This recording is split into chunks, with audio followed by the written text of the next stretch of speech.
What's up, guys? Welcome back to another episode of the Southern Roots Podcast. We've got obviously another packed full episode this week. As soon as college football gets in and hunt season's here, we could dang near do a 2-hour podcast every week. But we are trying to cram all of this stuff that we want to talk about into as close to an hour as we can. Obviously, the last couple has been a little bit long. It is what it is. I don't know what else to tell you. If you're as excited about a lot of this stuff as we are, you could sit here and talk for hours too. But before we get into all of that, everything that's on the list to talk about, let's plug the social media real quick. Yes, sir. We have a Facebook page, a YouTube channel, an Instagram, and a TikTok. I'll go like, follow, subscribe, give us some interaction. It'd be greatly appreciated. Yeah. All right. So let's just start with the most prominent thing for this weekend, which is we got an early 2 days 2 weeks ago of rifle, and now it's here until January. It starts this weekend. We're in full swing at this point. Which I'm going to be bow hunting this weekend for the most part. Nice. I am not. It has taken a minute to get back into the groove of that. I'm telling you, I told Seth before we started that if I can sell my fooler, I might be going to get a bow. It's going to be real hard to not, I can tell you that. So if you're listening and in the state of Georgia, and you want a four-wheeler, it looks rough, but mechanically it's perfectly sound. Even if you're not in the state of Georgia and you're willing to drive. Yeah, that's true too. I don't care where you're from, honestly. As long as it's in the country. Like, I'm not shipping that joker out of the country anywhere unless you come and get it. And then as long as they come and get it, yeah. As long as it leaves my yard with the money with the money in my hand, I care less what you do with it. In fact, if somebody wants to give you the money for it and then leave it in your possession, that's even better. I'll take real good care of it. I promise you. I have for the past 5 years, something like that. It sits in the shop. Yeah. So, anyways, that's besides the point. Yeah, I would probably be going to get one of those as well. But yeah, so opening rifle season is here. My gun is sighted in well enough. Shane, if you didn't listen to last week's podcast, if you haven't listened to that, Shane's rifle is now sighted in as well. Yeah, it better be.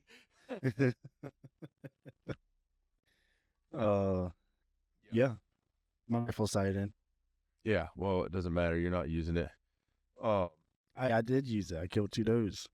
Yeah, Seth's already technically killed 2 does with a rifle. So he's trying to get him some bow kill now, which is I'm kind of trying to get into bow hunting in general. Yeah, I think honestly, we're all starting to kind of shift that way. It seems way more fun. Like whenever I was hunting behind the house over here and I had a little fawn in front of me and there was a doe about 50 yards away, like they're just so close and you just kind of like, you can see them just differently from being so far, obviously. Yeah. Like just the body twitches, I hear them eating acorns or the corn. Like it's pretty unique. Yeah. I'm gonna let you know. Y'all can hate on me all y'all want. That fawn don't have spots is getting smoked this weekend. We know hate here. So that'll be my first bow kill. I've done very limited bow hunting. Yeah. I've gotten 1 kill with my bow. And it's by far the smallest buck I've shot. And it is by far probably the most memorable hunt I have had. Yeah. And that's been 4 or 5 years at this point. Yeah. So I have pulled back my bow on now 3 animals. The first one was a pig. My D-loop snapped, and I punched myself in the face. Oh my God, that's crazy. You know that. The second one, yeah, it did. Oh, yeah. It's like doing the Hurt my pride, and it and it what's the hurt. game you do with I would do it with Colton. It was like, let's see how strong you are. And like you pull their arm and they're like trying to pull, and you let go there. Yeah. That's like So yeah, whacked myself in the face. Then I was pulling back on I think it was an 8-point, if I remember correctly. And whenever I pulled the trigger, the limb of my bow hit the side of the stand, and it made my arrow go all kind of wild. And then this last time, I was shooting through a very, very small window, and I ranged it wrong and shot over it. So I've had bad luck with my bow, well, hopefully we can but turn that every around. time it's been, yeah, hopefully. So, There's but a lot of it's still been really fun. like I mean, there people like don't realize that there's, and I don't even know a whole lot about bow hunting yet, but I intend to find out. But like, there's a lot of stuff you have to think about, Okay, for that you don't really think about, yeah. right? When you don't think about Like a- that with like- rifle. Well, like know. even when Seth the other day was hunting and he had his grunt, I was sitting where I could see him, and I was just there. Yeah. And he had his grunt, and all I could think about was, please put the grunt behind you, because Dad has went to go shoot a I don't know if it was a doe or a buck or what, but whenever he hit the trigger, his trigger hit the grunt in his pocket and threw it off. That was in his shirt pocket. Yeah. That's crazy. I mean, there's so much that's got to line up for it to work, but then it also like it can be simple too. You know what I mean? Like, Yeah. So I will say, right here at the beginning of this, I don't know how bad, audio wise, it's not seeming to be too bad. But the video of this has been very jumpy on my end. And that's what we record on. I don't know if Discord is doing it or if my internet's doing it or what. But just a fair warning that there may be times where if you're watching on YouTube, that somebody freezes for a little bit, but hopefully you can still hear them. So far, that's been the case. If not, we're gonna work through it. Okay, we balling on a budget around here. We making things work, and Discord's free. So, yeah. So I just wanted to say that like off the rip, so that while it was on my mind, but yeah, the bow stuff I have a, what's the word? I guess we'll just say like I have a problem with, once I start getting interested in something, like it consumes like that's everything that I do, for the most part, it revolves around learning about it, figuring out how to do it, like stuff like that. Yep. So Obsessive. yeah. Yeah. So like 2 weeks ago, all I watched was college football on YouTube. Like we talk about on here all the time. Brooks Austin with the Film Guy Network and stuff like that.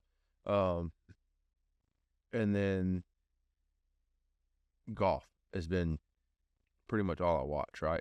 Well, then all of a sudden I started getting this something. I think it was a C1 video, and I was like, man, that's just, and I've seen them before, but I don't know why it didn't like attract me like it has this time. But like ever since then, it's just like, that's all that my YouTube is now. Like you can't even find golf on my homepage on my YouTube right now, which is crazy. Yeah. Cause I haven't missed a single like video, like, are these big golf YouTube channels, like a lot of them, I don't miss a single video. But now it's like I couldn't tell you the last one I watched. So Yeah. it's definitely a switch, but I think it's gonna be worth it. I think the biggest thing is just having to trick an animal to that extent. Yeah. I mean, my two most memorable hunts, the common denominator is how close the deer were to me. My one bow kill that I got, that deer was within 15 or 20 yards at different times. And then the doe I shot out in Tuckahoe a couple years ago, that doe was close enough that I could have poked it with my rifle. Oh my God, that was so close. That's insane. I think. So crazy. And you Yeah. running around for that one. You could have shot that with a bow where you shot it at with your rifle. Oh, for sure. I mean, when it first come out, you could have touched its nose with the barrel of your rifle, but yeah, it's Yeah, I could have hit fired that one. yeah. Nose go. So, But I did so we went and bow hunted the other day, and we we both climbed in our climber. It's doable. It is doable, but kind of difficult with a bow because you obviously, every time a deer comes out, you got to stand up very slow and try to not move too much or too fast, or not really make too much noise. Yeah. So it's kind of difficult. So I went and Andy brought a saddle to the house the next day, yeah, I did. and we all got in it. Yeah, that next Sunday, or the very next day after that, I bought a whole kit, pretty much.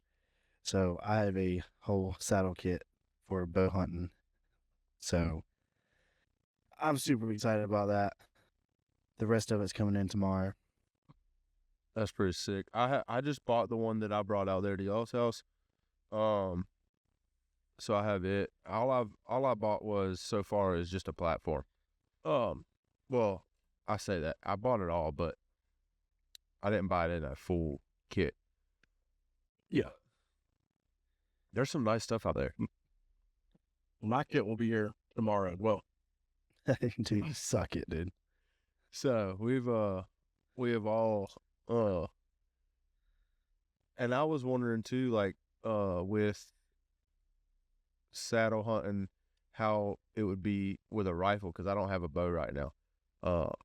And I looked up a couple videos, and I'm not gonna lie, it seems like I can almost probably be sturdier in a saddle than I am in a climb. I don't think so.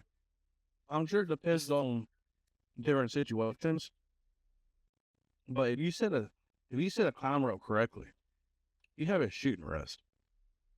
You're in a lounge chair in the tree. Yeah, but so the way they were talking about it is you take the hand that goes under the gun and you set it on the tree, and then you set like in this area, or maybe like on your thumb or something, like whatever feels comfortable to you, like on the tree, and then like between that hand and the trigger, you set on your bridge. And so like there's like, I think there's your hand, the tree, the bridge, and your shoulder. There's 4 points of contact on that rifle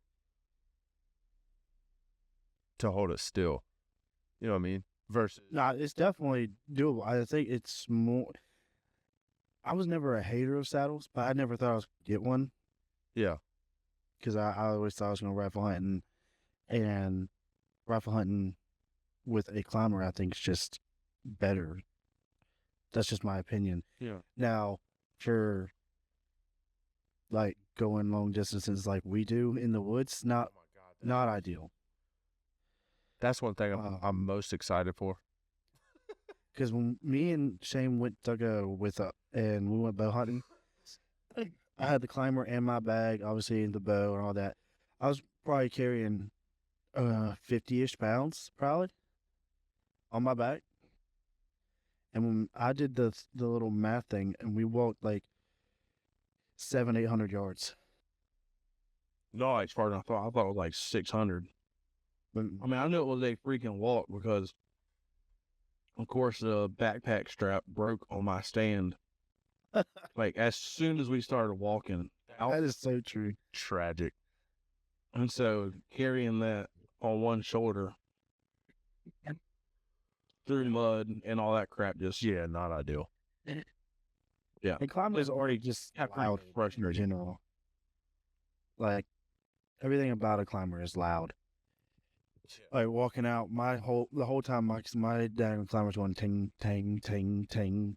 And then Shane's strap breaks, and after that, his is ting, ting, ting, ting, ting, ting. So we were just, Mine was so loud. we were singing going through the woods on the way back. Yeah. I mean, It had deer all around us. oh, blowing at us left and right. After y'all got all around us. Yes. Oh, yeah. Well, let's get into that. We haven't even talked about that. Let's get into the actual hunt. I mean, because you had talked about, we've mentioned it a little bit. Y'all have mentioned it a little bit. Let's Yes. let's hear that. So it was last Friday. Probably while some of y'all are listening to the podcast, we were sitting in the stand. We got there a little later than we wanted to, because we were going to ride to another spot or two. So, I got to think, it was probably a blessing in disguise, to be honest with you.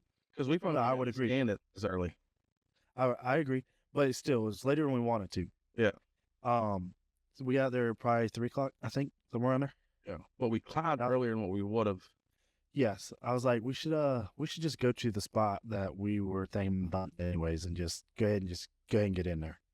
Because we wanted to get there at like 12 to 1, so we're getting there a little like 2 hours late. And forever. No, well, we're gonna like I ride said, around and we're going to do the ride first for a spot. second. Gotcha. Yeah, and we weren't able to do that because, like I said, we got there late. Any big deal, it did work out for us. We got in the stand probably before 4:00 or right around 4:00. It was like 4:15 when we got in the stand. And we seen 4:15 at the latest. we seen the first deer at what? 5:15? No, it was before 5. Let me pull up the video because, of course, I recorded it so I could tell you exactly what time it was. I mean, it wasn't long after you took a leak, or did you take a leak after that? I took a leak at 4:53 is when we saw the first deer. 4:53? Yeah. And that was a nice 8-point. It didn't get closer than 40 yards. Yeah. That's the one. It never slowed down Yeah, I mean, until he was way out there. yeah. So I was grunting at him, trying to get him to come in, and he was looking, he was thinking about it. Never could get him to like actually fully commit. He didn't see nothing. Obviously, he was like, "Man, I just came from right there," and we weren't in a very open spot, but we found a little opening where we were. So he kept on going, and like, okay, cool. It's still dumb early, so we're good. Shooting light was what, 7:30 that evening? Like 7:31, something like that. 7:20 something, 7:30 something, yeah. It was so we were like, yeah, we're good. So we ended up another 30, 45, maybe close to an hour, something like that. Another little doe comes out, and it's kind of walking towards us, but not in the open.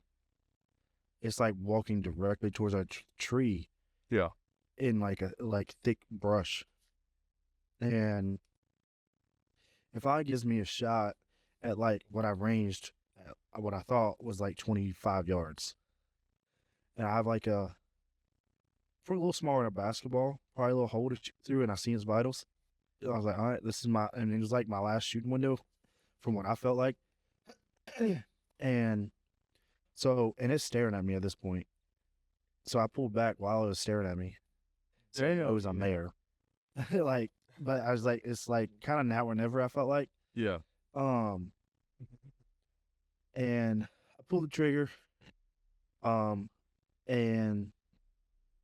I didn't feel very good about it. It didn't sound good. Like I said, it just was a small window, and it sounded like my arrow hit something. And didn't seem like it was the deer. And it wasn't. It actually got within probably 50 yards again. Like, what the heck was that? What was that thing in that tree? Like, what the heck? It never blew. The thing took off, and I was watching it, and it took off in a full-blown sprint, stopped, and then trotted back within, like he said, about 50 yards, and was just looking over there where we were at, and like looking around, like, what the heck was what was going on? Very confused. So, that was the first weekend. Well, not the first weekend because they were open a little before that. And then they closed for something, and then they were back open. That was the first weekend there. So they closed the weekend before. The bow hunt closed for muzzleloader. Okay. So they were open continuously. It was just for a different weapon type. Gotcha. Okay. So, yeah, it never blew at us. It did end up picking its tail up and kind of trotting on off, but never blew at us or nothing. I don't think it, and still probably now don't even know what the heck happened. I think it's just like, what the heck? That's a good thing. Yeah. So I was like, all right, we're still good. I mean, nothing's happened. Yeah. That would make it to where I didn't think we would see anything else, and we did end up seeing 3 more deer. We're still a little confused about what Potentially 4. deer we seen. Yeah. Yeah, potentially 4 more. So, Buck came in chasing 2 does, what we think. And Shane, Y'all seen 2 bucks. yeah, Oh, I said we seen. I think we seen 2 different bucks. Shane thinks we seen the same buck, but the buck I seen, I was literally staring at it at like 30 yards. There's no way I was the same buck we seen that earlier that day because it looked like a smaller, like 4-point. But Which is why I think that we seen 4 deer that last. yeah, it was positive. He saw 8-point. Yeah, because I saw the 2 does come in, and 1 doe went up and to the left, and that buck followed that. Yeah, And then Seth's telling me there's a doe over here, so I'm overlooking that way. And then next thing I know, we get blown at a deer that was, in the butt, it was every bit of 20 yards from me in the butt naked open. But I was looking the other way. and it was facing me, so I couldn't pull back or nothing, or because it was from where it was standing. It was like when I ranged the tree that it was kind of staying beside. It was a little in front of the tree, but this tree that it was at or right around was 30 yards, and we're just staring at each other. and this is the one that blew. And I was blew at us, yeah. It blew at me because it seen me, it didn't see Shane. And I'm like, it actually grunted at that one too, because it looked like it was about to go over the hill. Yeah. And the bow right across. that arrow coming. If you'd have shot at that doe, and like it's like toward, like not obviously at Shane, but like you have to kind of go like in not his direction, but like, you know what I'm saying, like a safe distance away. He'd have been shooting through in front of me. Yeah, Yeah. like that would have been like wicked sounding. We heard that. I'd have had great footage if I could have got my camera out. But I didn't even know the deer was there. Like I saw the 3 that I had saw, Right. and I thought they had left. And Seth was talking about a doe to his right, so I was looking that way. So unless that buck circled around, then it could have just been another buck behind that one that I just never saw. Yeah. That decided to come in. But I'm not 100% sure. Yeah. Gotcha. But either way, the buck ended up blowing, not like a regular blow though. It was more like and then like took off. Like it wasn't like it didn't blow like multiple times or nothing. Yeah. Didn't stomp its foot like you usually see does do, and some bucks will do it. But it just like I don't know, it just breathed real heavy like a blow and took off. The doe I seen, because right when it blew and took off, I looked at the doe because I knew that's gone. It looks at the buck or where the buck was, and it's like, what the heck are you doing, bro? And it just stayed for almost the rest of the hunt.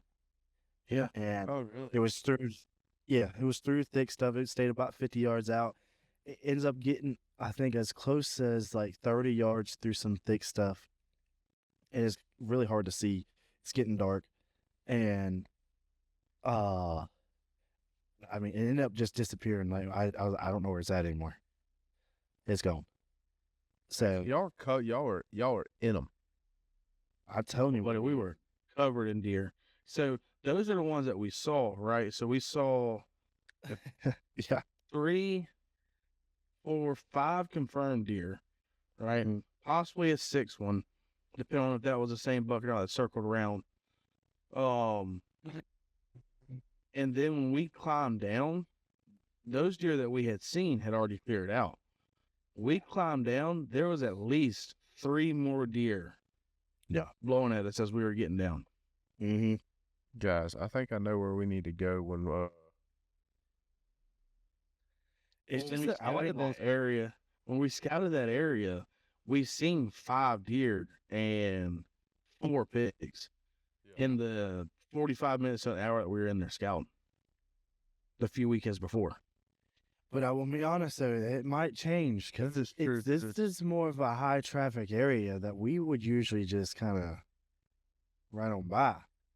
really. But I if will you say got that walk we away, haven't never seen anybody really stop there neither. that's true. This spot is usually always closed. I don't think I've ever seen the gate open. Which is how you got to walk so far. But it is like right off a main road. I even told Seth whenever we parked and we're getting out, I was like, I can't remember the last time I have parked a vehicle basically right off the main road and walked in somewhere. We walked, like we said, we walked forever. But Well, like, yeah, we it's walked just all weird. the way in. Yeah. Usually The we're good on thing is, like, like a a lot of muddy that's- trail. And a lot of that's probably, if there's a gate closed, that means there's a road that's no longer drivable, which means you should still be able to have a pretty decent walking. Like you're not like fighting through. Yes. Like Yeah. you know what I mean? Like there's a, It's a decent, it's an easy walk. it's an easy Yes. walk. For Yeah. most of it, obviously, once you hit the woods, and you actually go into the actual. Which even that's not crazy crazy thick or real nasty or anything like that neither. Not a whole bunch of briars. So it was a much easier walk than we had when we drug out my doe. But it's still that's still a hike.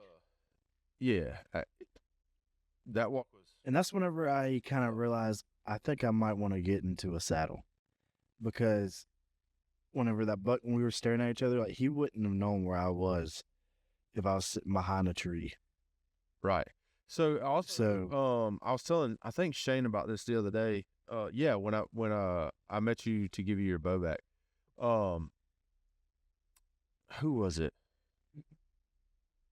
Macy, what's her last name? I don't know her last name now.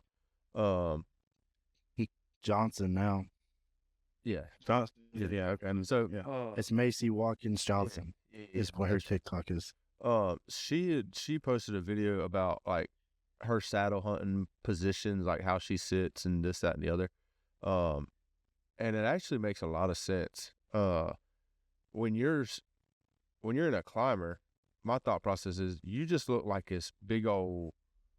You don't look natural, right? Sticking off the side of a tree in a climber, but in a saddle, you're standing upright, like a tree's like this, and you're like this. How many trees do you see that have something sticking off of them like this that go up at it like a 45 or just some type of angle? Yeah. Pretty much all of them.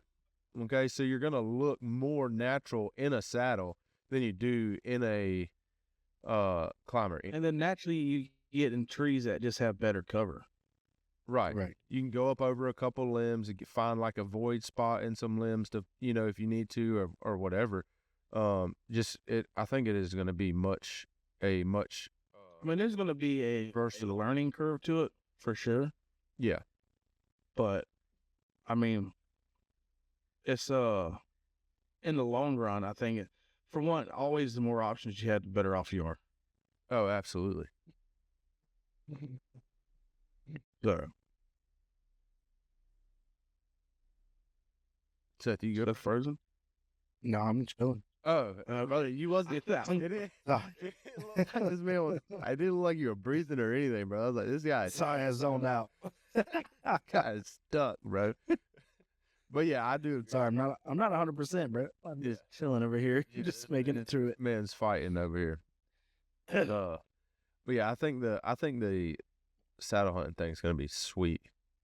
But That was by far one of the most fun hunts I've ever been on, and I wasn't like there was not ever even going to be an opportunity for me to shoot because I mean I didn't have a bow or nothing. yeah, I was just there for the ride, right.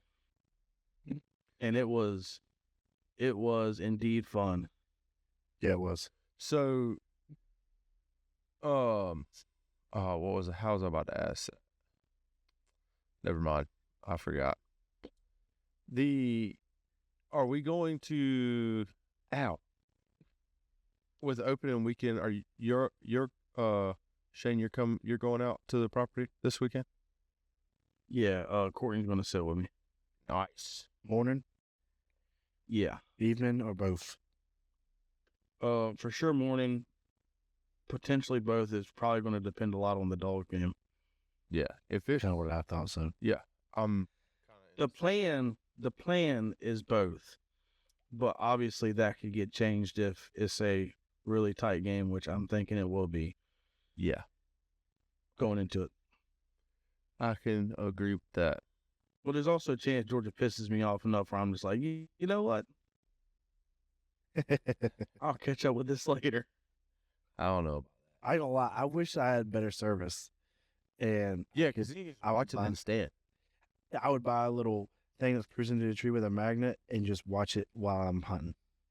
Put an AirPod in. Yeah, I even not. I would watch it with It's just no sound. no sound. I'll be able to do that. At least I can freaking watch it. Yeah. Right. Yeah, but it's I would say that's the only bad thing about like everything at once in the fall, man.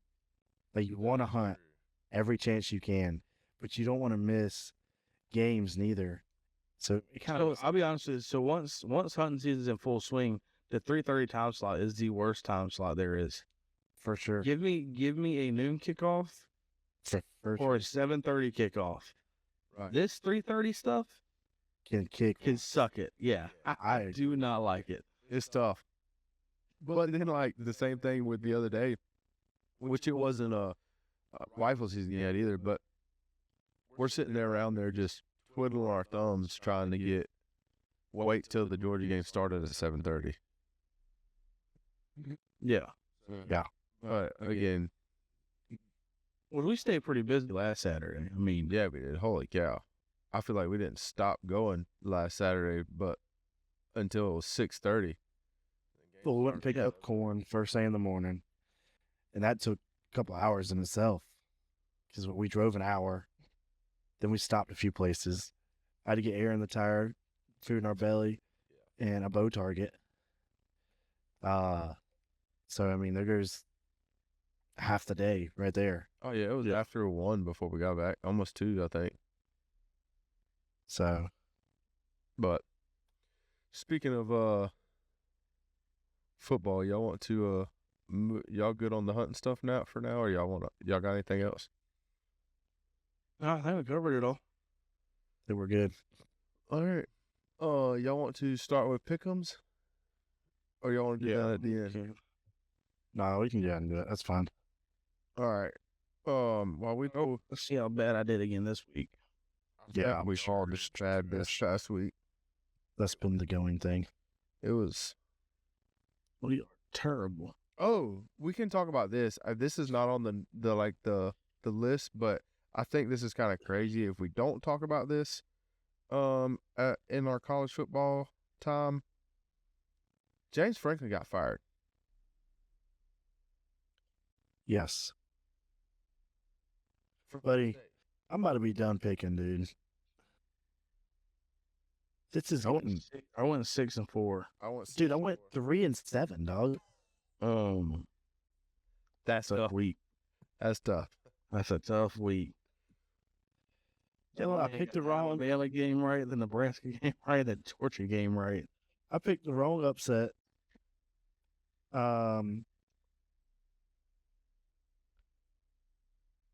Yeah, that's tough.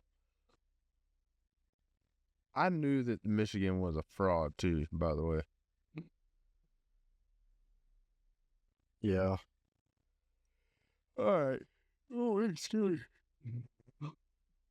Yeah, James Franklin got fired after I mean, granted, he lost 2 weeks in a row. Well, technically 3 weeks in a row, but the last two was to two unranked teams. And you're an over 20-point favorite. Like, I get it, but at the same time, buddy, like, Yeah, I think James Franklin goes.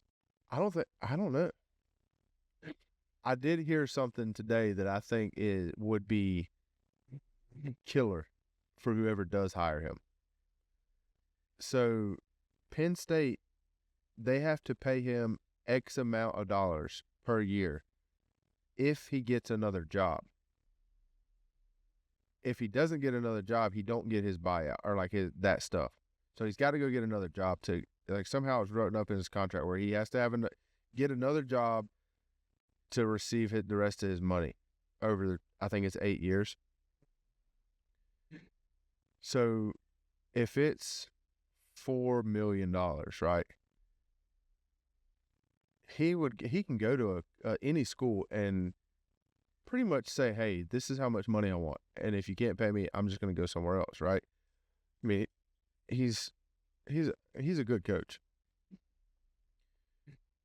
But so like you could like they were talking about he could go and be like, hey, look, Penn State's on the hook for $3 million this year for me as long as I have a job. Pay me $500,000.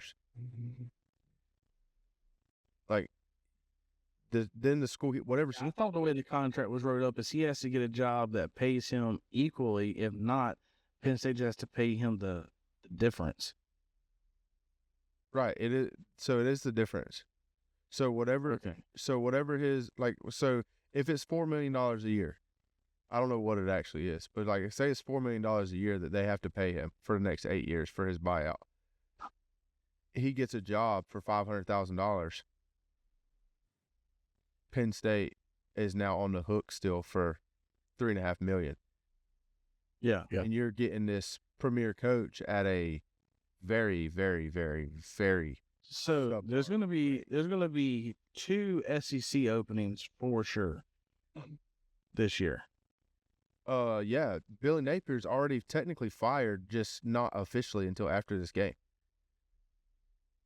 So we'll see. We'll see. That's already been like said by the AD. Oh, has it? Yeah. Yeah. That's insane. Yeah. To say that beforehand. Yeah. Well, the Kentucky job's going to be open too. I think Hugh Freeze's job is I think Hugh Free, there's a good chance. So that's what I'm saying. Like, I think there's a high chance he ends up in the SEC. And Arkansas already fired. What's his name? Arkansas already fired, but they may stay with Their interim. yeah, that's their Who's their interim? or something, isn't it? Paterno, Patino. I can't remember. I can't say his. I know who you're talking about. The guy was the coach at Arkansas already before. Yeah, I know who you're talking about. Yeah, I mean, You heard that conspiracy theory? Yeah, I have heard that.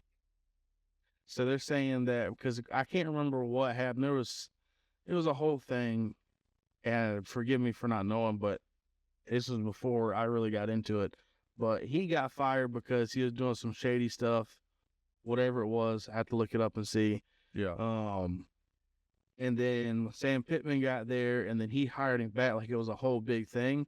They're saying that he played like the long game To get his job. to be able to get his job back, essentially. I mean, it's not far fetched, I feel like. No, Oh, I mean anything's possible. So that's definitely his end goal is get another head coaching job. yeah. So you potentially have Arkansas, potentially have Auburn. Like both of those are really good chances. Those jobs they're gonna be looking.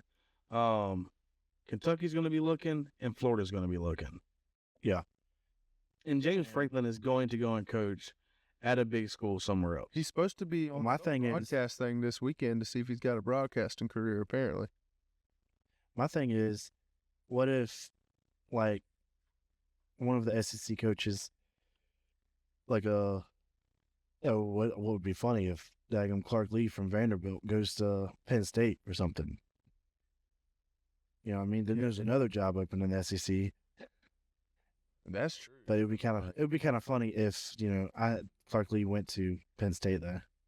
Yeah, because that's where James Franklin came from. They're saying that they may swap. He may come back to Vanderbilt and he go go up to Penn State. That would be wild, for sure.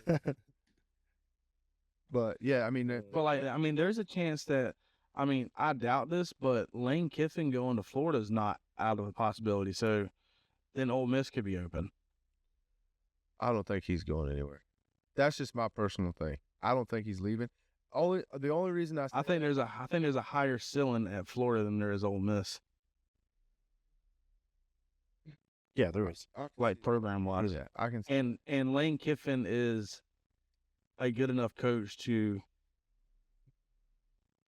coach a blue blood type team. Yeah. Yeah. I could see that. So my only thing with that is apparently there was something to do with his sobriety. Like Ole Miss helped him, like something about his sobriety or whatever. And then somebody had said something about sometimes those places just hold a special place in your heart and you want to stay just for like reasons like that. But I'm thinking, you offer me $5 more million a year. I mean, my sobriety's I don't but like I don't know. you gonna go make another bag. I wouldn't be shocked. I wouldn't be if completely that shocked, does happen. But yeah, I don't think it will, but I wouldn't. Yeah, I could agree with you.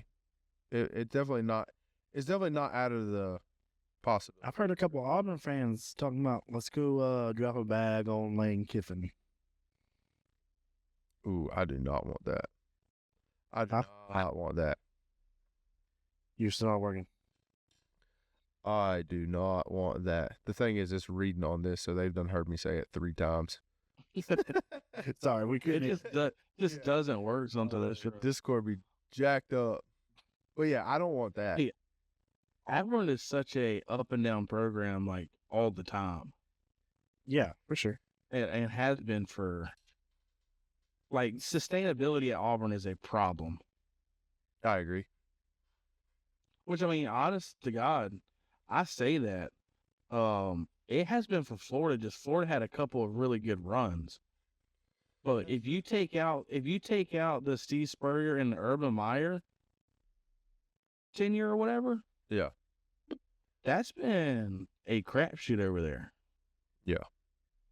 I think the biggest thing is we are in a new era of college football, and people's expectations of a perfect football season. Oh, they're definitely going to be fewer. Like it's going to be few and far between that you have just completely perfect seasons. I think the best chance of it happening is Ohio State. They don't have to play, like, their schedule is really not hard. I feel like I say that all the time, but it's just not. But then I don't think they played they have- this year. Who do they have Sounds on Michigan. their remaining schedule?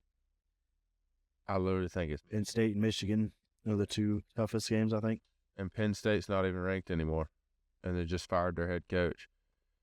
But they don't play USC, Oregon. They don't play any of the Indiana? top team. No, I don't think they play Indiana.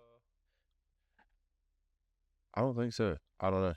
I'm looking up their schedule now. So they have Wisconsin, Penn State, Purdue, UCLA, Rutgers, Michigan. Oh my gosh. Yeah, Did they play Nebraska this year? Like, Nebraska's a decent Big Ten team. I don't think they did.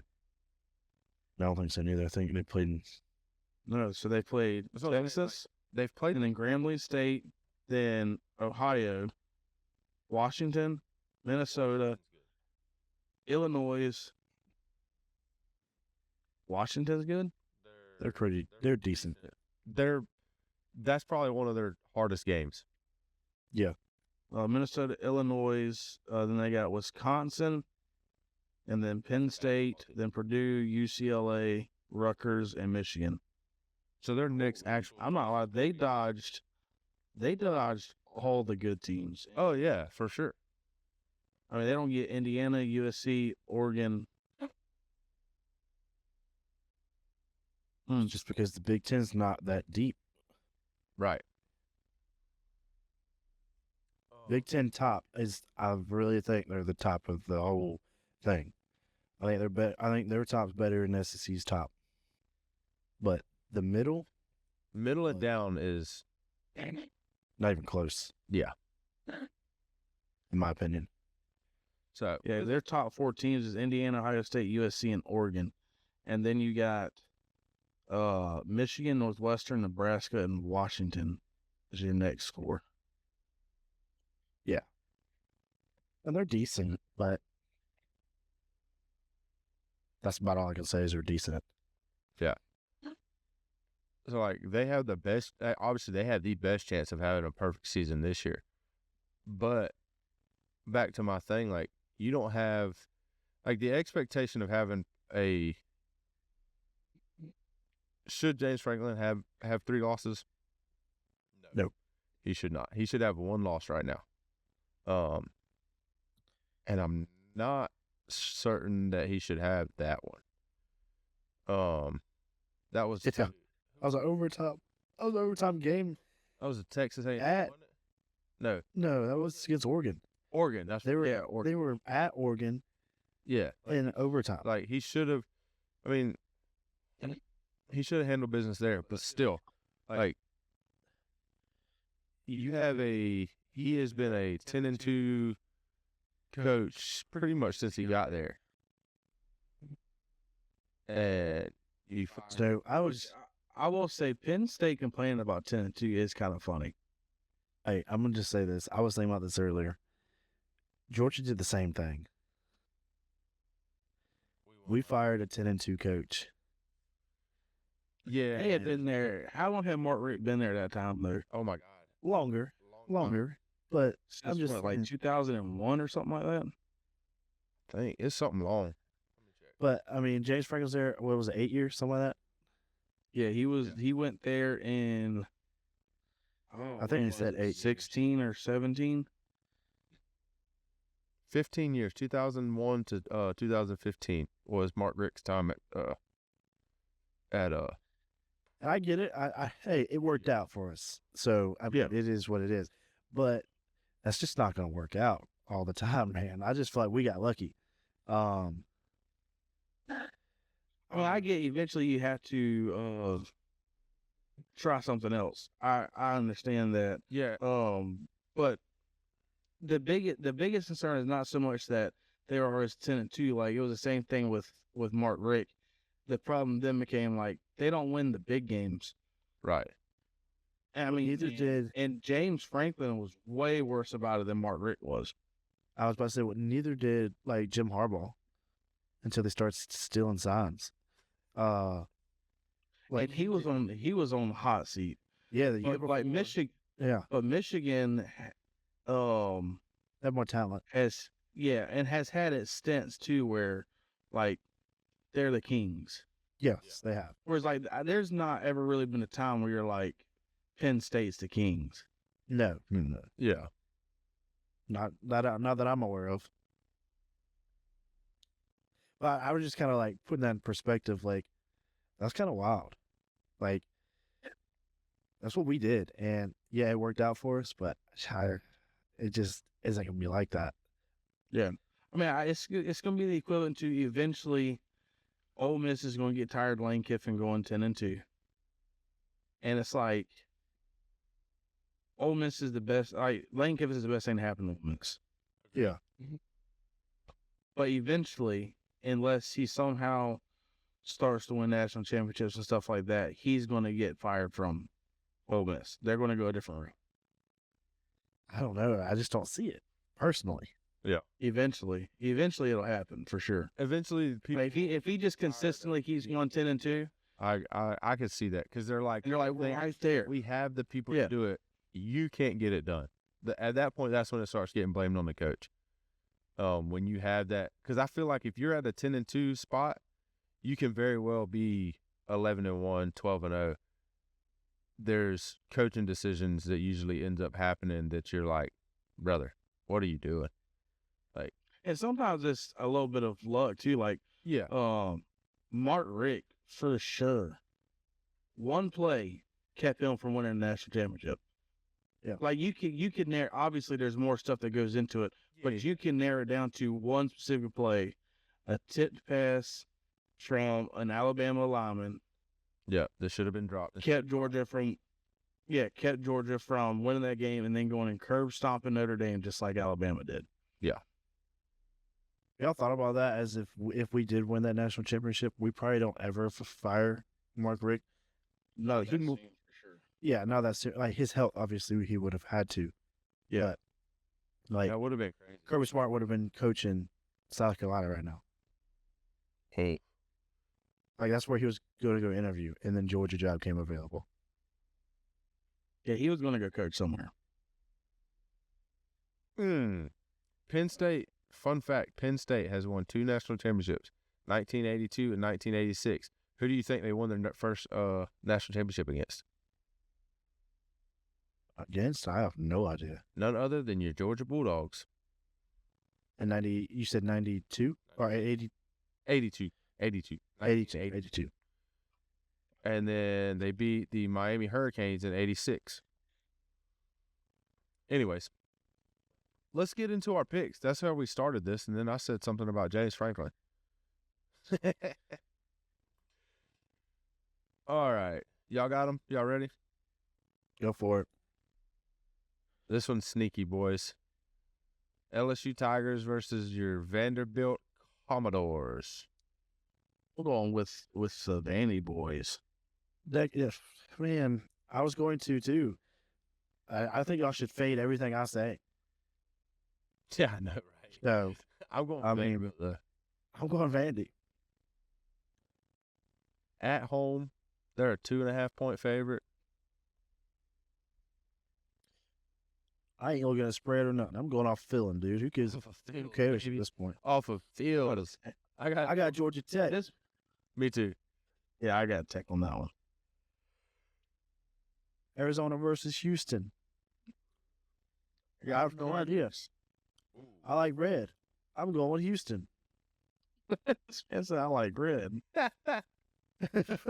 Baylor and TCU. I like TCU's mascot. I went with Arizona Wildcats, by the way. Oh, did you? Yeah. Nice. Love that for you. Yeah. Oh, I like bears better than frogs. I'm going Baylor. Oh, good. I mean, picking TCU's even better. I'm going with TCU as well. If they lose this time, this will be second time in a row I pick them and they lose, so I'm not picking them again after this. Oklahoma and South Carolina. Oklahoma's going to come out and make a statement. Thanks, sir. Quarterback healthy yet? Who? Is our quarterback healthy yet? I have no idea. That man was bleeding from his surgical incision, apparently, throughout the entire game. Oh, yeah. You seen it on his rag. It's crazy. Brooks said that man was bleeding through his butt. And they're like, wait, what? He said, no, his towel that he was wiping his hand with had so much blood on it. It had blood on his butt. And I was like, brother, you got to clarify. That's crazy. Yeah. You hear Texas coach talk about, I'm glad Mateer played, so there's no excuses. Buddy. Yeah. That's Homie was so hurt. Yeah. But still, everybody's going to say the only reason they won is because Mateer wasn't there. The only reason they won is because Mateer wasn't healthy, so it doesn't matter. Yeah, like I know, but it still looks like, oh, I get it. It still looks better. Yeah. At the end of the day, in 3 years, when they look back, they're like, they beat them with Mateer. Us ball knowers will remember that man had surgery 17 days before that game. Man, all his throwing thumb is wild. That is wild. Who'd y'all pick? Oh, I got Oklahoma. Give me Carolina. Hell yeah. This man's trying to make something happen. Better fade me, Shane. Oh, he said he already got Oklahoma. Okay, cool. Yeah. I called that right off the rip. We'll come at this. Hey, God.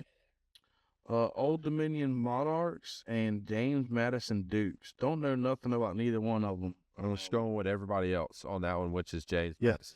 Me too. Brother, Madison. the country has straight abandoned. Oh no, I'm going Old Dominion. It's a 1.5 point spread. Oh, God. I'm going Old Dominion. That's a coin flip game. The entire country has Well, they ain't got a coach or a quarterback. Yeah, I'm with some. I'm going Iowa. And are the kids even in it at this point? I'm going Iowa. I mean, they're not actually. I have Iowa too, but they're actually not picked to win. Like they're a 3.5 point dog. Yeah, I can see it. That's We got Missouri and Auburn. I think this is the game that that could potentially get Hugh Freeze fired. I'm going to Mizzou. I have the Tigers as well. Give me the Tigers. Auburn Tigers. I was about to say really, what? I got the Missouri Tigers. Ahmad Hardy about to get on them jokers. I don't know. Auburn defense was good. Yeah, Auburn's defense is good. I don't like BYU. Give me Utah. Yeah, I'm going Utah too. This is the battle of the religions. Utah uses a religious school. Well, Utah is like big for Mormon people. Oh, but BYU is an actual Yeah. Okay. But I don't remember what religion they are. Or I mean, I think it's. Is it more? It's not Mormon. It's something else. All right. Well, before we talk about the Georgia Ole Miss and pick that game. Yeah. Let's talk about the Auburn game. Yeah. Georgia Auburn. So I did. Obviously, if you listened last week this far into the podcast, you pretty much heard where I was not worried pretty much at all about it, right? That's so true. I forgot about that. There was a point, I didn't say anything, but there was definitely a point where I was like, brother, this is Well, you did say, y'all might be right. Well, I stand on the barrel. And you're like, it ain't looking good, boys. Y'all might be right. Yeah, I did say that. I forgot about that. Yeah, it was not looking good for a minute. No. All right. Was it a fumble? Yes. I think it was a fumble, but I think it stayed whatever was called on the field initially. I do agree with that. I agree. Because there's so much back and forth on it. It means there's obviously. And I also think the referees are in an impossible situation in that situation. I agree with that too. If they call it In that, real time, there's no way they actually know. You're talking about centimeters. Right. Yeah. All they see is the ball come loose and they let it play out like you should. Right? But if they would have called it a touchdown, you wouldn't have blamed them neither. And then I wholeheartely believe whatever that is called on the field, it stays. well, yeah, where the ball was. They were daggone trying to find the ball in the pile. Yeah, I'm not gonna lie. Yeah. And then the whole review thing where the announcers are just talking, like that was making me more mad than anything. Like they're looking at the wrong dude's arm. Like I'm telling you, the amount of fans that have gone and look at number 5. His arm comes in there because he's not the one that knocked the ball loose. you're not even seeing the ball in his arms. You're seeing C.J. Allen's arm. C.J. Allen's arm in there. That's what you're seeing. C.J. Allen went into the pile like this. Yeah.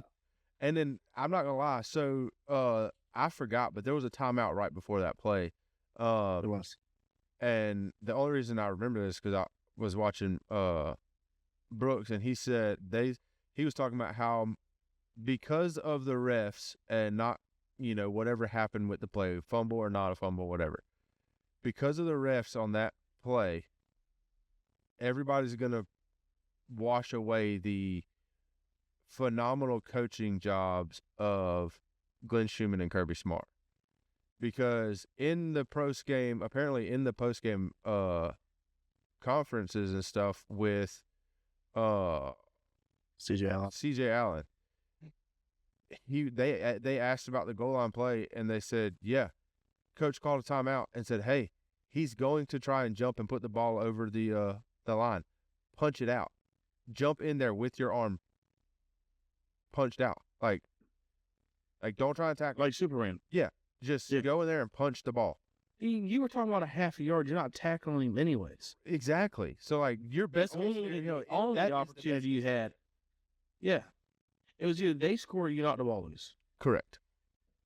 So, which does kind of suck because that is a huge coaching deal that you do there, right? But it gets pushed away because, and even the play alone, of CJ Allen doing that gets pushed to the side because of the debate If of that happened. right? You know what I mean? So when it was live, I thought it was a touchdown. Seeing his body, I didn't know the ball was loose until it seemed like the play was over. right. Yeah. So seeing his body, I was like, okay, they just scored. Right. That sucks. And then I see the ball. I'm like, oh my goodness. And I think it was Kyron Jones picks it up. By the way, he can't play this week. Yeah, I know. He picks it up, and I'm like, what the heck? So it was kind of weird. But whenever I seen the replay, we all agreed that we thought it all was a fumble. But We thought it all was a fumble. Well, we all Only clear. accepted the fact that they were about to call it a touchdown. I wholeheartedly thought they were going to overturn it because of how much time they were taking and the announcers. Everybody, it seemed like everybody and their mama thought for sure it was a touch. And they weren't even really talking about, is it even enough evidence to overturn? They're just like, that's a touchdown. Right. I was like, I don't know how you can be so positive. me neither. I thought it was wild. So I think, I thought for sure it was going to get overturned. And I'm just saying, the announcers made it so much worse on Auburn fans, boy, because they were so sure. yeah. Yeah. And I'm not going to lie. Auburn has gotten hosed on. I don't blame Auburn fans for not giving the refs the benefit of the doubt. If I was an Auburn fan, I wouldn't be giving them the benefit of the doubt. They've been hosed a few times Yeah. already. So I can understand their frustration with the refs. The uproar from everybody else, I can't even begin to understand. It's such a Auburn fans are going to look at it in a different perspective than everybody else should. Everybody should be able to look at it as it's a bang bang play. When everything's going 100 miles an hour, they're in an impossible situation. Whatever it was called was what it was going to stay. Auburn fans not accepting that and being pissy about it, I can understand. Everybody else, what are y'all complaining about? Yeah. Y'all have no, it is what it is for y'all. It has nothing to do with it. Yeah. The other thing is, did he call a timeout? He called a timeout. He called a timeout. So He called a timeout. Yes, I understand. He said they were clapping. No. And so this is, I've seen a couple things, obviously, after the game, people are cutting and zooming in on things and this, that, and the other. One of the things is something about him having something in his right hand. Somebody had something in his right hand. And instead of being able to clap, he was holding something. That's just, and you can kind of see in one video where he he takes something from his right hand after talking to the, going over to the ref, and he whistles out, he takes something and puts it in his left hand, and it looks like he puts it in his pocket. What he has in his hand, I have no idea. Couldn't tell you. And it may not be even, it could be somebody making something up. I don't know. But He mouthed timeout. so We also, when I seen the replay live, yeah, it seemed like he mouthed timeout. When I seen a replay on TikTok or whatever, something else, he was definitely also, I don't know if he ever yelled timeout, but he definitely yelled, they're clapping. No, so in the moment, I was like, Buddy just straight up lied and got one. Afterwards, I still believe he called timeout. I think both things are true. I do think he called timeout. And then afterwards, he's like, dude, they were clapping. They can't do that. Yeah. gotcha. But I wholeheartedly believe he called timeout. I do too. But I think he called timeout. I don't think he was then saying, no, I was clapping. But it was funny. And we all saw it when they showed the replay. The whole time he's like, "Oh, you doing that?" He's like, and then he changed the way he was clapping. Yeah, on that the was field. wild. That I ain't gonna was- lie.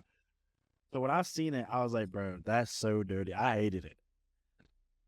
hated and So- loved it at the same time. Like, yeah, I don't blame him for trying, because we have all on the softball field, we can all attest to it, have tried getting one, right? Like, I just did it for Colton and rec ball, standing behind him. I got him a whole nother pitch because I said he foul tipped the ball. When he most like, if anybody's going to hear a foul tip, it's not going to be me. yeah. And I'm the only one in the ballpark that heard the foul tip, and the umpire's like, "Yep, foul tip. He gets another swing." And I'm like, "Wow, okay, that worked." Like, you just say stuff sometimes, And just not thinking it's actually going to work. and then it does, and you're like, I kind of feel bad for him. Oh well, we're here now. Yeah. And so, like, I love that. In the moment, I love that he attempted it, right? But it should have never worked. Also, And so then when it worked, I was like, these refs, man, yeah, those refs were under some.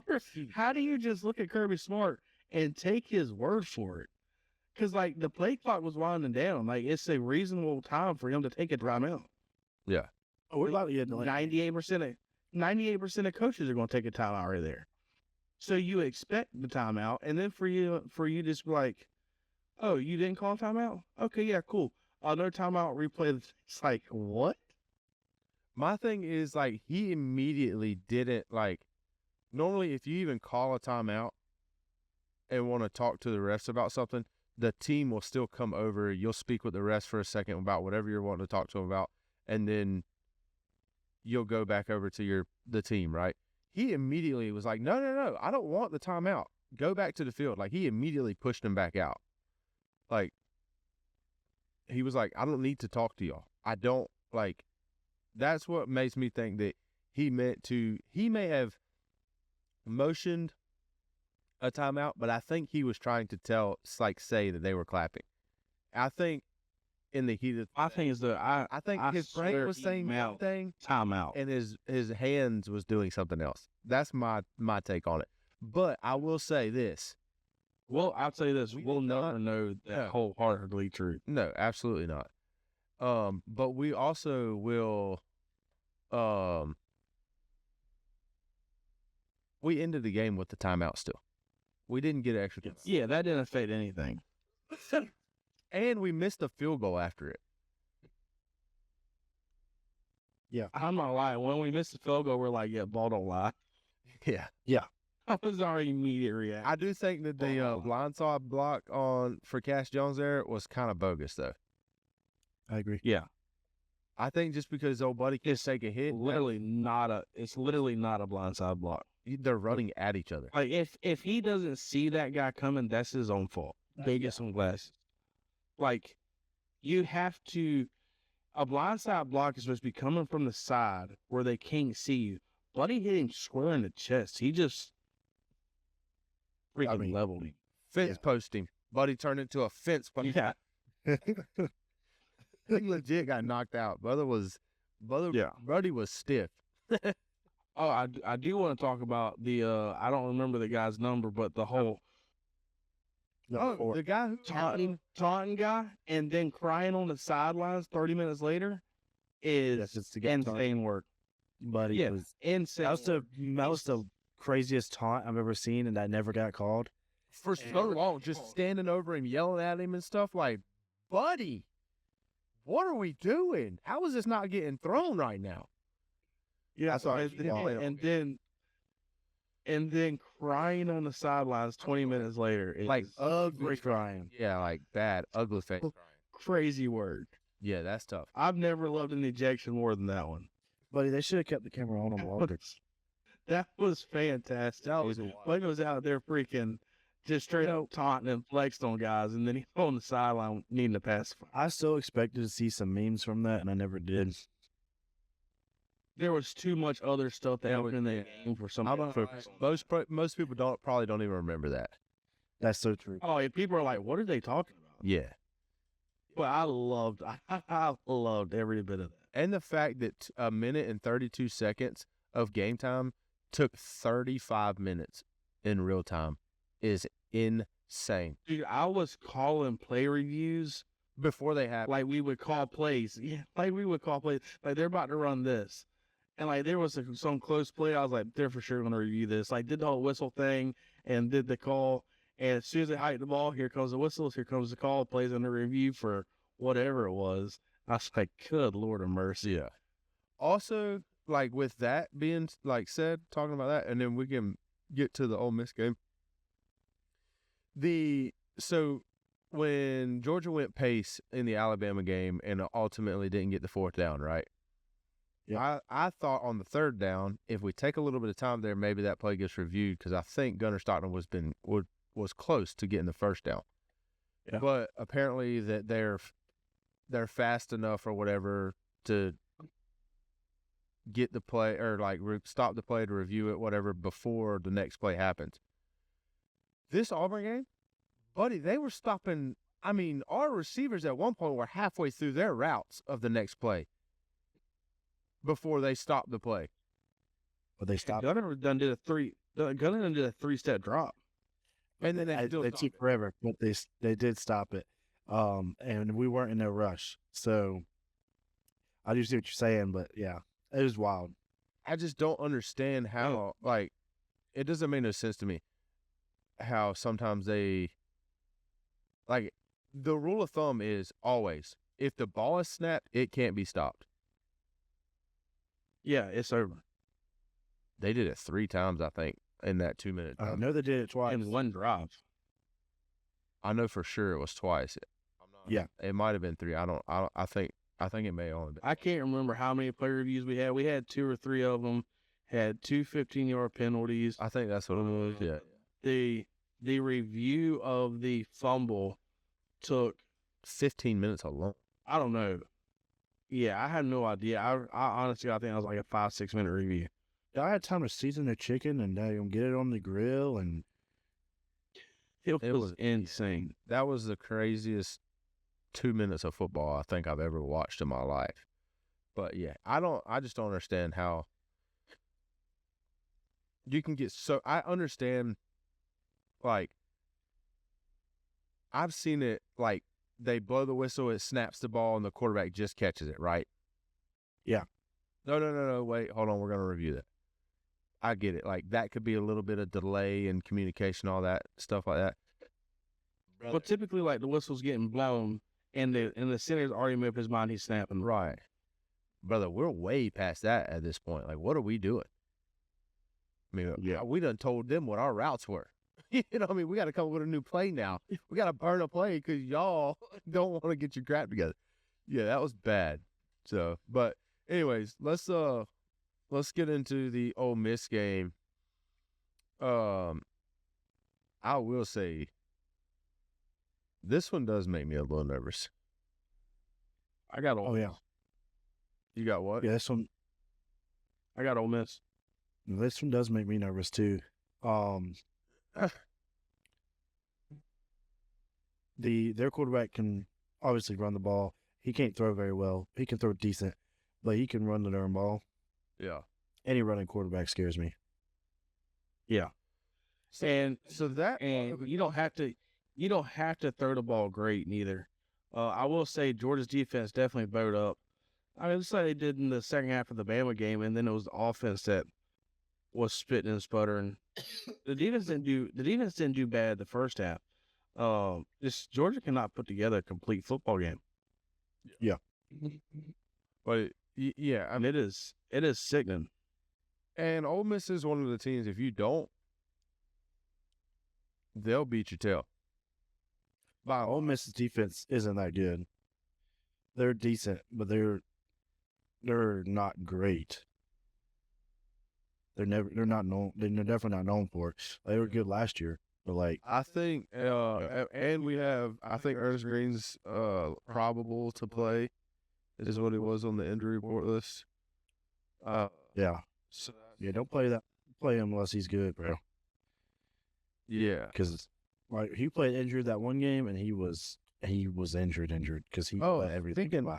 Speaking of playing injured, bro, freaking Monroe Frilling was literally hopping on one leg blocking people. Yeah. In the Auburn game. Still catching bodies. Just And he wasn't on the injury report, was he? He's good to go. I not guess. for this week. Yeah, he's not on there. So I guess he's good. Good. But yeah, I need all the help we can get on both lines, which we started getting pressure, which I was so glad to see. Yeah. But they were. And I mean, it's the thing is, man, against Georgia, people get the ball out so quick. I mean, pressure's almost dang near impossible. I mean, if you can't get there in 2 seconds, like, the ball's gone. Yeah. It is, but even on the third and longs, they still don't really get pressure. Yeah, that's true. there's definitely definitely opportunity to issues. get pressure. Yeah, It's the pressure. my defensive biggest line thing with Georgia. isn't all that. Yeah, my biggest thing with Georgia is I have been saying this entire time. They have the talent to do it. Just, it hasn't all come together, and it very well could. And whenever it does, it could be absolutely disgusting. But I mean, right now they cannot. If the defense is on, the offense is off. If the offense is on, the defense is off. Right. Well, speaking of offense, though, I think our offense is about to wake up. Gunnar looked so good Saturday. He didn't pass for a crazy amount of yards. He didn't do nothing that was out of this world. But there was things that I seen like live. I was like, this dude is playing ball now. Like, He was taking freaking lick after lick after lick. and I think he loves it. I It's think he. sometimes you have to have that to realize, okay, it's not as bad as people make it. Because he ain't really been hit all that much this year. Like, he's been under pressure, but he hasn't been raw. Like, he got straight up raw That in the Auburn game. times. The first second. And so so y'all know what I'm saying though. Like, sometimes, like, you're like, oh my God, like, and then it happens to you, like, oh, I could do this. Yeah. Like, And I think if that's as bad as it gets. Yeah. Yeah, I'm telling because in his head now, he's like, if that's as bad as it gets, and that very well could be as bad as it gets, because he got blasted a couple times. several times. I was like, oh my gosh. Oh, y'all But heard he's these lives. I was like, okay, this dude is literally growing up right before our eyes. Like, Yeah. I've never And- seen him tuck and run and then be like, oh, wait, let me look downfield. Yeah. And he did it like 3 Yeah. times. Yeah. But I will say, I think it rattled him for a second. Like, there was in the middle part of that game, you could tell where he was a little rattled, and it's expected. When you're taking the hits he was taking, 100% expected. And then when he settled down and he started playing his game again, yeah, there's a very good chance he comes out and just freaking lights it up. Yeah. I think he might put on a clinic. He's also put like I hope to God so. And I hope Bowens is healthy because I don't know he was on an injury report neither. wasn't on the injury report. Because with them two playing at the caliber they can, buddy. Yeah, that's why I have all the confidence in the world for Branch. Yeah, I got Branch. I got all the confidence in him. Young, I got all the confidence in him. Like, I really know what this offense can be something. You know, Thomas finally got a big catch. Yeah. finally blocked enough to get him a catch. That's been the biggest issue. Like I think most of No, you're right. We had been downfield shots, and he's not like he don't have time. He's got to check the ball down because he's getting pressure. Yep. I think also too something that has definitely happened against Auburn, that is something that has not happened in the previous games with Gunner is he's throwing anticipation balls. Yeah. In the zone. he was reading the field side. He was throwing zone better. Normally, yeah, he's not trusting what he sees and he's checking it down, right? Yeah. They were bad. They weren't on target throws. A lot of them were behind the runner or behind the receiver or whatever. Like, but okay, hey, we're doing the right thing now. Like we are throwing the right ball. Let's put it in the right spot. You know what I mean? Like that's easy. That's an easy fix. You know what I mean? Like that's a timing thing. That I say it's easy. Like I can go do it, but well, it was hard for him to just finally rip it because he wouldn't rip it. yeah, the biggest thing is seeing it open enough to be able to throw the ball. Okay, now you're throwing the ball there. You know it's open. Just make an accurate throw. That's a quarterback, brother. Like that's just what you do is to make an accurate throw. Like I said earlier this year that when Gunner drops back, I haven't had confidence in a quarterback dropping back like this since Jake Fromm. Yeah. Like when he drops back, I am totally comfortable. Like with Stetson Bennett, you never knew he's going to put the ball in trouble. Carson Beck, he was good for 3 interceptions a game in big games last year. When Gunner Stockton, no receiver. Yeah, when Gunner Stockton drops back, I'm like, oh, like this. Here's a chance at 60, and he's gonna make in a touch. He's gonna make the right decision for the most part. Like He's gonna make the right decision. Yeah, that's the biggest thing. Nobody Just can make play the right perfect decision. football. Yeah, nobody's gonna play perfect football. He's going to throw more interceptions this year. It's going to happen. He's going to make bad decisions. But what's the percentage of it? Right. 100%. Yeah. You know, and so, yeah, the ball being in his hands, I have all the confidence in the world. I'm just ready to see a complete game because Ole Miss is kind of team that you don't play a complete game, which most teams in the SEC are like. Obviously, with Tennessee, you don't play a complete game, you can lose. We got lucky and won that one. Yeah. Auburn, you don't play a complete game, you can lose. We got lucky and won that one. Yep. Like Bama, you don't play a complete game, still almost get lucky and win. Right. You know, but eventually you gotta quit. You gotta quit with the let's get lucky and win and just go out there and win the freaking football game by playing a complete football game. Right. I agree. So that's all we're lacking at this point. And it very well could happen this week. I hope to God it does. But if I was forced to put money on this game, I would have to put it on Ole Miss. I don't blame you. And I wouldn't even be confident in it, but like gun to my head, you have to put money on it. Who you put it on? Yeah. I got Georgia on this one. Yeah. Me too. I got Georgia. The defense. Hey, last time we were opposite on a Georgia game. Y'all were correct. So hopefully they get correct again. You picked Auburn last week? No, I picked Georgia. Y'all picked Bama. Yeah. I picked Bama. Oh. I picked Bama.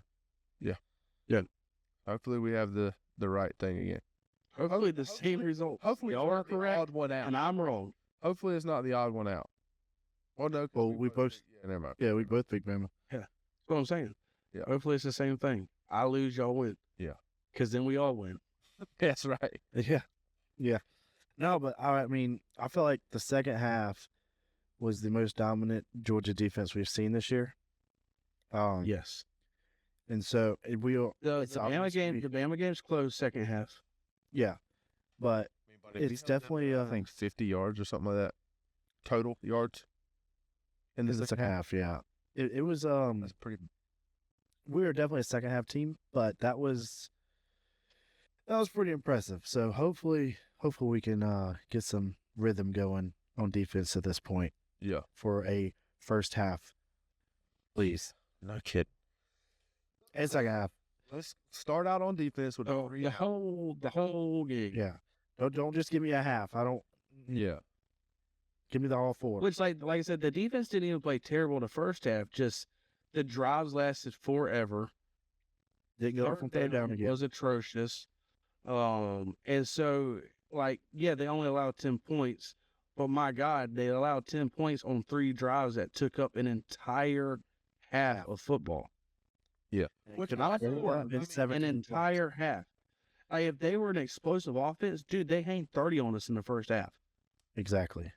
So You know what I'm saying? also, my thing is though, I think if not our defense, obviously defense needed to do better, right?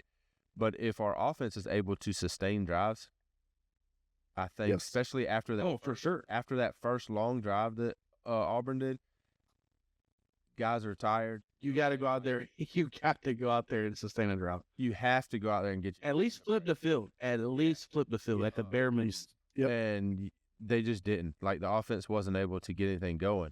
So, like, I'm saying complimentary football hasn't been there. yeah, it's No, not, and it just has to be. Like, it more now than ever. Like if the defense is going to give up a long drive, which obviously they are, right? If they're going to give up a long drive, then offense has to go out there and answer. And at the bare minimum, give those guys a break and flip the field. Right. Get a couple first downs, flip the field, pin them back, and then let defense go back out there.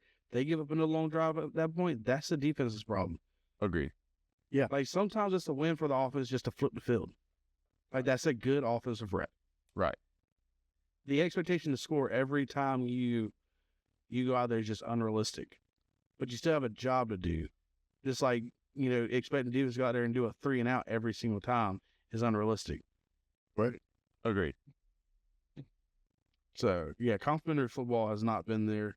Hopefully it comes this weekend, and then hopefully it mother freaking stays. Yeah, no kidding. All right. Y'all boys? Y'all good? I'm good. Yep. This mug went another hour and a half. Yeah, we love that. Well, we were worried that we didn't have enough topics. Nice. I did add 1-ish, 2-ish. I feel like those two that you had. 30 seconds. Yeah, I was about to say those 2 that I added were That's just like Yeah, we'd end up. Well, let's get out of here. Those anyways. Yeah. All right. You want to plug social media real quick? Yes, we have a Facebook page, a YouTube channel, an Instagram, and a TikTok. Y'all go like, follow, subscribe, give us some interaction. It'll be greatly appreciated. Whatever you're listening to right now, also on, any podcast platform, give us a follow, I think it is.